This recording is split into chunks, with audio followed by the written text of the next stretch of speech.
Had you been getting a lot of like requests? For Um, years. Yes. yeah. Like Yeah. And specifically, what was the request?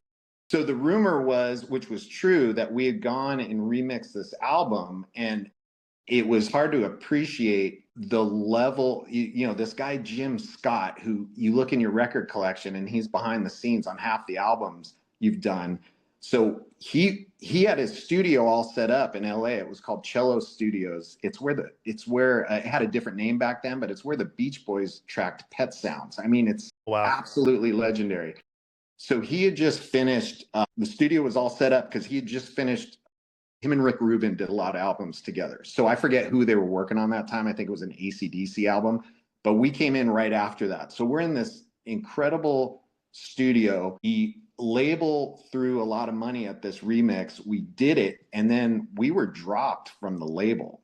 So that album never came out, but a few copies of it were floating around, but it wasn't mastered.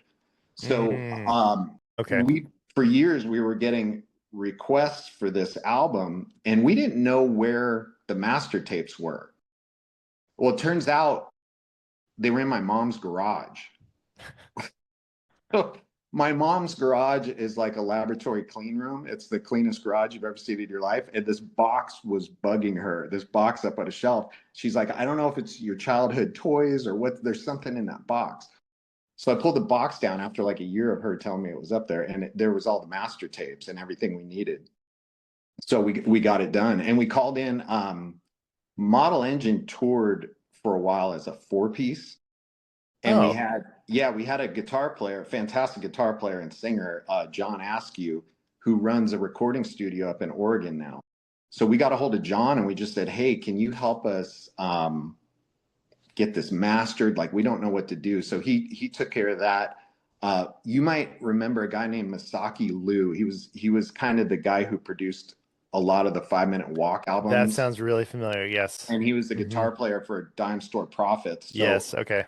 he's the computer whiz and much smarter than I am. So he helped us with it also, and then we were able to put out what you see now.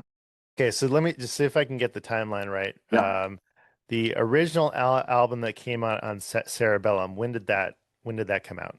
that must have been 97, That 98. sounds right. That sounds right. Okay. And then And so then it what what was the like why the remix then?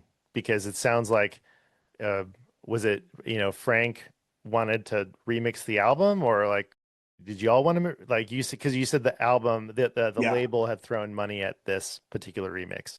right. So the I wish Frank was sitting next to me. Frank and I are dear friends to this day, but he could help me with the timeline. But we put that album out, and we're kind of a college rock band. Right. Okay, that's what we were getting termed as. So 5 Minute Walk had a couple of those bands on the label, and then the ska thing was going nuts. It was Hmm. just blasting off.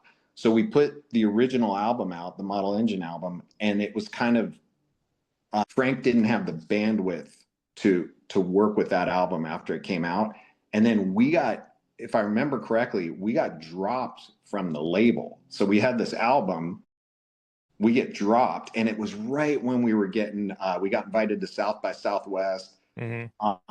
There's one in Boston that's their version of South by Southwest called Nemo. These are big Right. Yeah. things to get invited to because they have scouts all year watching shows, and if you get invited, especially back then, it was a big deal. It was smaller. Hmm. Hmm. So we had this momentum going, and then we lose our label support. Yeah. So Frank realized, he was just getting overwhelmed. There was too much going on at the time. The label was blowing up. So he said, hey, I screwed up. I'm going to bring you back on, and we're going to remix this thing and really give it the attention that he thought it Okay. deserved. Okay. That We makes did sense. that, and then I think we got dropped again. Right. I might have that wrong. I'll have to ask Frank, but I think that's what happened. So that's why that got shelved for 20 some odd years. Okay. Okay. And so then the kind of the what happened, fast forward a number of years, Yeah. and the master tapes are in your mom's garage, Yes. and you're like, "Oh shit. We Yep. gotta we gotta get this out." right? Well, it's just, we're at a time, you know, we have the resources to do it, and Brad and I continue to play music. We have there was a band on 5 Minute Walk Records called Drive. Their Hmm. drummer Keith Andrew. We've been playing together. That's our jam band. We get together and play, and so we're music is on our mind. So it was like now we have these master tapes. We're going to call up the old guard who are now 20 years more experienced with how to make albums, put this thing together. And so it was the right time to do it. And we were happy to do it.